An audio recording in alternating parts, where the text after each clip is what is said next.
Good afternoon, everybody. Today, we would like to talk about the trends in type industry in China and Japan. First of all, let us give you a brief introduction about ourselves.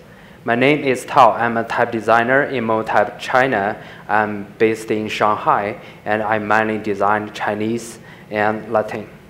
And I'm Ryota, a type designer as well, and I worked in Monotype Japan, and I'm based in Tokyo and mainly design Japanese and Latin. Although we work in different locations, we communicate frequently to develop our designs in the CJK scripts. As many of you here know, China and Japan share a common use of ideograph. In China, it is called hanzi, and in Japan, it is called kanji, because we share the same writing system. We see many similarities in trends. On the other hand, it is true that we also see differences due to the economic backgrounds and the cultural differences.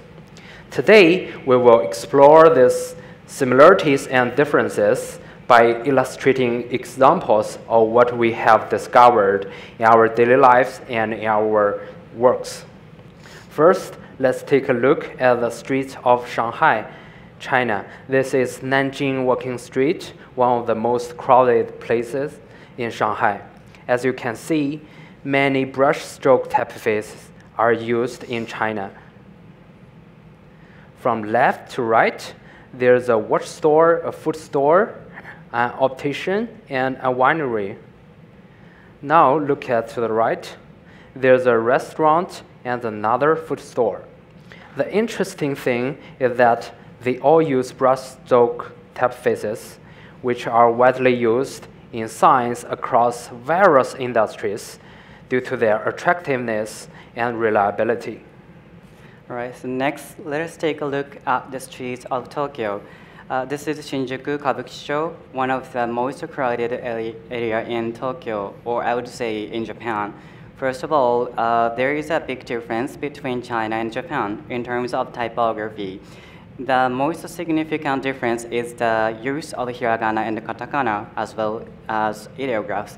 That is Yuka from Morikawa explained in her presentation. There are also differences in typesetting between the two countries.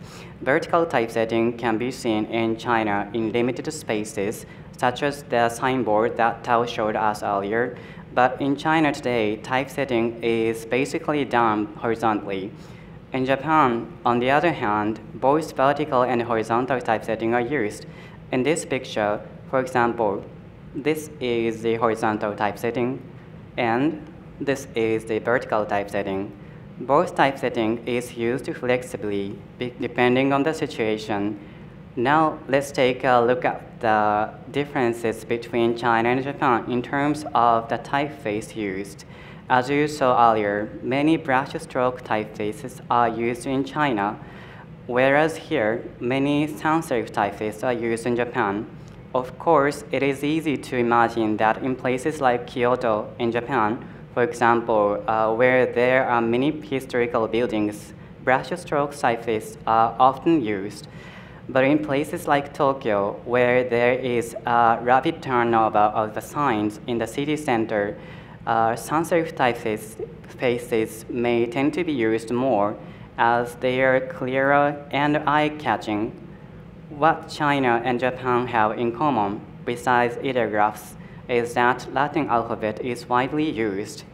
There are far more Latin fonts than Chinese or Japanese fonts in the world because the number of the characters in a Latin font is much smaller than the Chinese and the Latin Japanese fonts. So it can be said that Latin fonts are more easily utilized in a wide variety of variations. We would like to share a little basic knowledge about Chinese and Japanese fonts to help you better understand our presentation. In China, Song style and He style typefaces are the ones mainly used. In Japan, they are called Mingchao and Gothic, which are also Man style used. Generally, serif style is widely used in body text in newspapers, magazines, and novels, while Sans serif style is commonly used in headlines. However, on electronic devices or screens, sans serifs are preferred.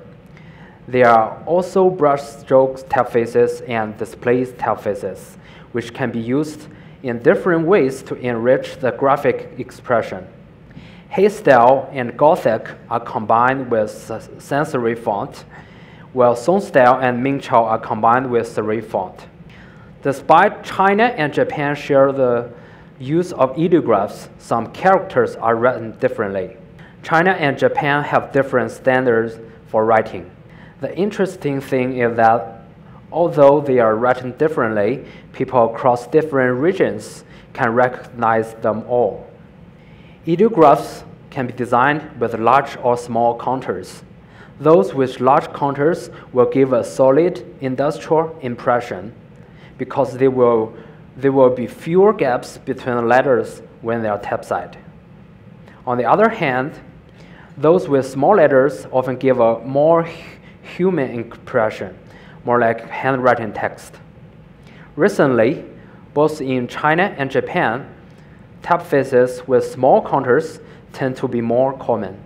This will be analyzed in more detail again later in our presentation. Now that you have been acquainted with the basics, we will now look at some specific examples. This is GWM Sans, a custom font for Great Wall Motor, includes Chinese and Latin. Great Wall Motor is a global intelligent technology company engaged in automobile and parts design, R&D, introduction, sales, and service. Its brand portfolio includes Haval, Wii, Aura Tank, and Great Wall Motor pickup. In the Chinese market, Great Wall Motor SUVs and pickups have consistently been the sales leader for many years. Furthermore, on an international scale, Great Wall Motor is one of the first Chinese auto enterprises to expand globally. Great Wall Motor's team is dedicated to improve user experience on HMI interfaces. Thus, with our full collaboration, Great Wall Motor Sans was born.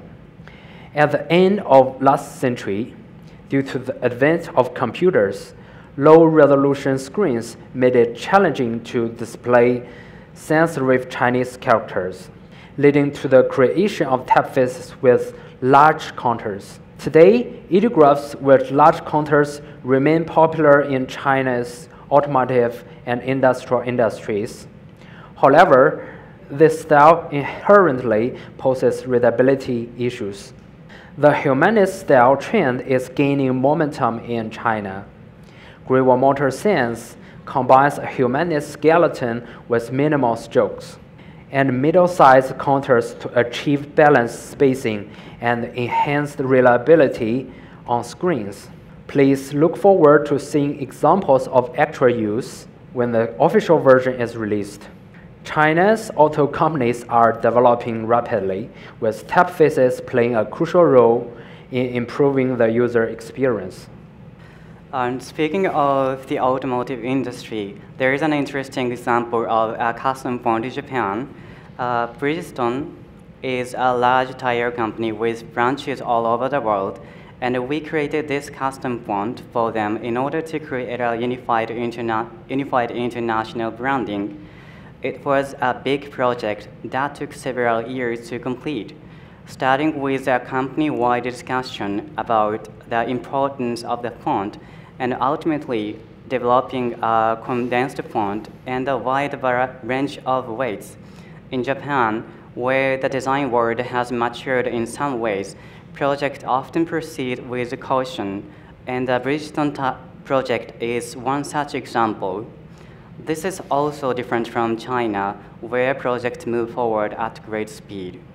Also, in terms of design, as you can see, it has a humanistic softness and brightness. The rounded corners treatment gives a softer and brighter impression. The wide open counters also help to create a bright impression while ensuring readability. In Japan's industrial and automotive industries, typeface with an industrial appearance like Euro style are very popular, but the fact that these humanized typefaces are beginning to be adopted shows the difference in the overall trend of the industry. This is an area where we see similarities with China. As you can see, it is clear that humanist design has become one of the major trends.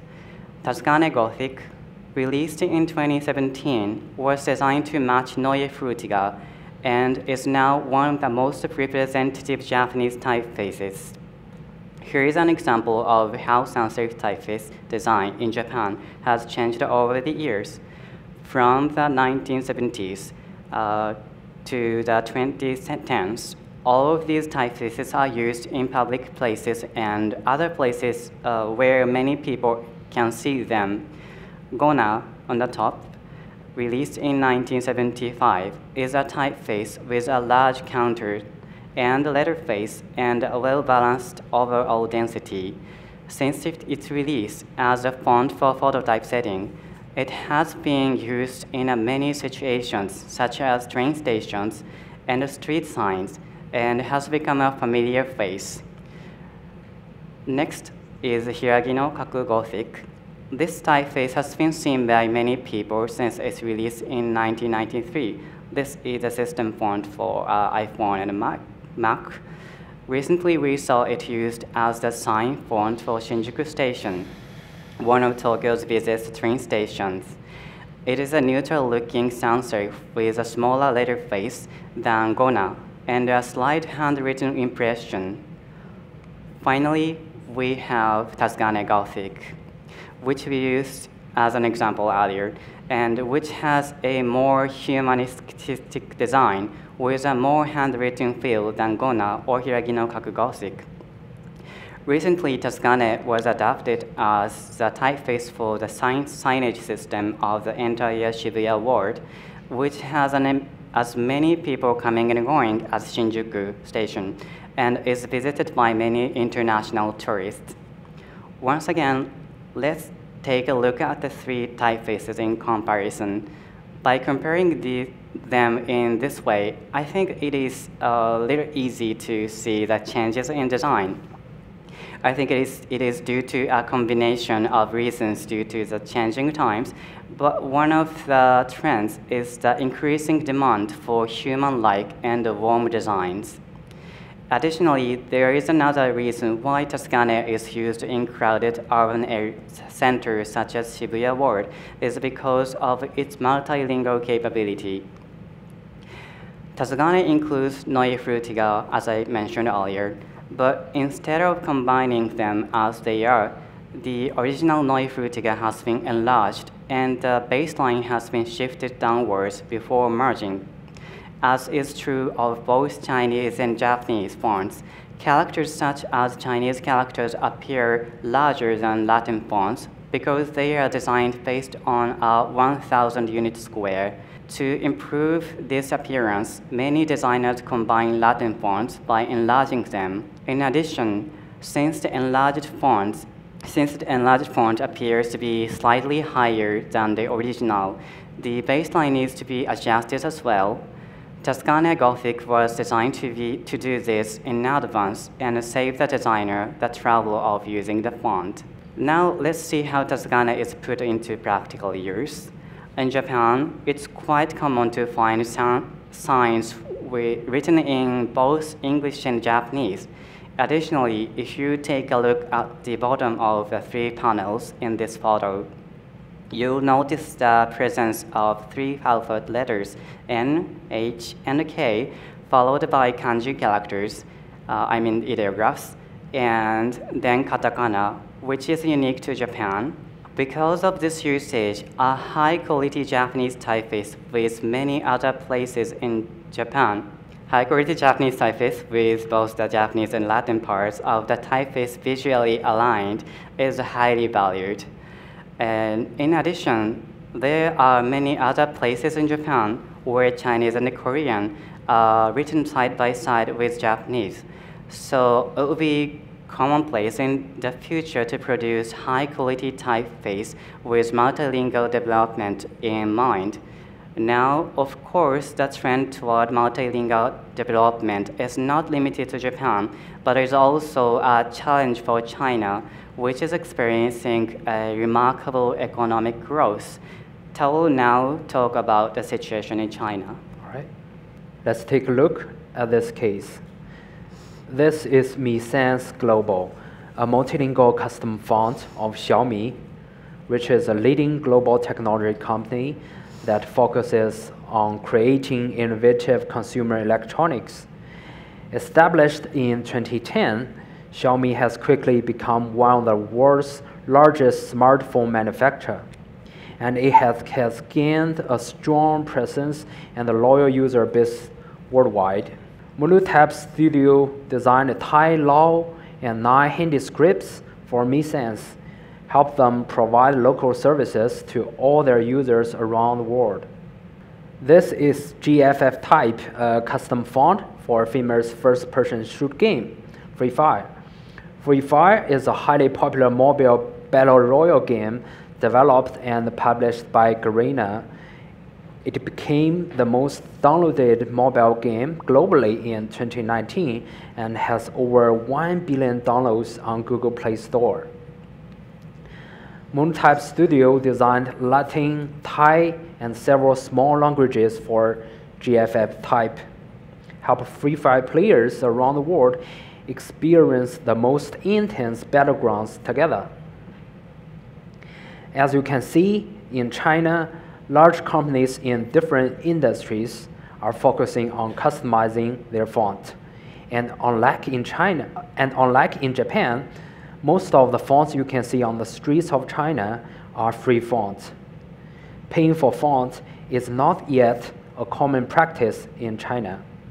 So we looked for differences in trends between China and Japan and identified variations in the typefaces used in the urban areas and the progression of custom font projects. The analysis also made it more apparent that the demand for multilingual support as a shared trend between the two countries is a similarity that cannot be ignored. Although there is a limited number of Chinese and Japanese fonts released annually with a larger character set than Latin fonts, it remains challenging to pinpoint trends due to the daily emergence of diverse typefaces that reshape the global design landscapes. However, in instances such as public signage and custom fonts favored by large companies, these fonts are often used for long periods of time, providing valuable insights into significant design trends. We will continue to track these developments as we pioneer typeface design. Thank you for listening to our presentation today. If you have any questions, please feel free to reach out to us.